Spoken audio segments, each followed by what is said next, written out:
Putin Bad News. China's support for Russia's aggression in Ukraine must not be tolerated.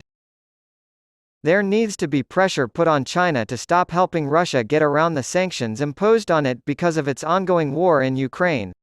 Mikhail Mishustin, Prime Minister of Russia, visited China on March 24 and met with President Xi Jinping. As the highest-ranking Russian official to visit China since Moscow's ongoing invasion of Ukraine began in February 2022, Mishustin is making waves. Xi and Mishustin discussed expanding their economic partnership and decided to focus on the energy industry. 5 agreements between the Chinese and Russian governments were signed during the visit. China has been providing Russia with aid despite the fact that the Russian economy is collapsing as a result of the severe sanctions imposed by the United States, Europe, and Japan. Such collaboration in aggression is intolerable. Meeting with Mishustin, Xi stated, "We want to firmly support each other regarding issues involving mutual core interests." He added that cooperation between the two parties would lead to stable and smooth supply chains. Mishustin made the proclamation, "China and Russia will firmly fight back against the West, which has imposed unjust sanctions."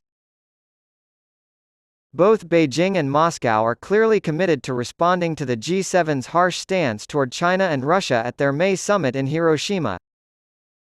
In an effort to mediate the conflict in Ukraine, China has extended an olive branch. However, Beijing cannot be taken seriously as an impartial mediator due to its close ties with Russia. Xi met with Russian President Vladimir Putin during his March visit. During his recent trip to Russia, Chinese Communist Party Politburo member Chen Wenqing met with Russian Security Council Secretary Nikolai Patrushev. Chen gave Putin the impression during their meeting that China planned to invite him to a 2023 meeting about China's One Belt, One Road economic framework initiative. A ban on importing crude oil from Russia as part of the Western sanctions against the country. They also prohibit the shipment of any electronic or mechanical components that could be put to military use. The assets of major Russian banks are also frozen as a result of the sanctions. China has helped Moscow find ways around the sanctions and has generally been on Russia's side. The value of trade between China and Russia hit a record high of about $190 billion in 2022, or about 26.5 trillion yen. In addition, business activity increased 40% from January to April of 2023, compared to the corresponding period in 2022. Both China's and Russia's crude oil and industrial product imports into China have been rising rapidly as of late. At the G7 summit in Hiroshima, it was decided that sanctions against Russia should be strictly enforced, with no exceptions. Russia's military might must be weakened at all costs.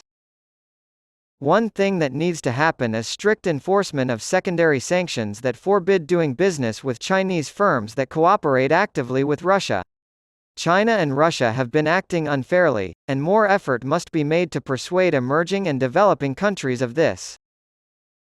More importantly, we need to back Ukraine's counteroffensive. This, along with diplomatic efforts and continued sanctions against Russia, must continue until the Russian military is forced to withdraw completely from Ukraine.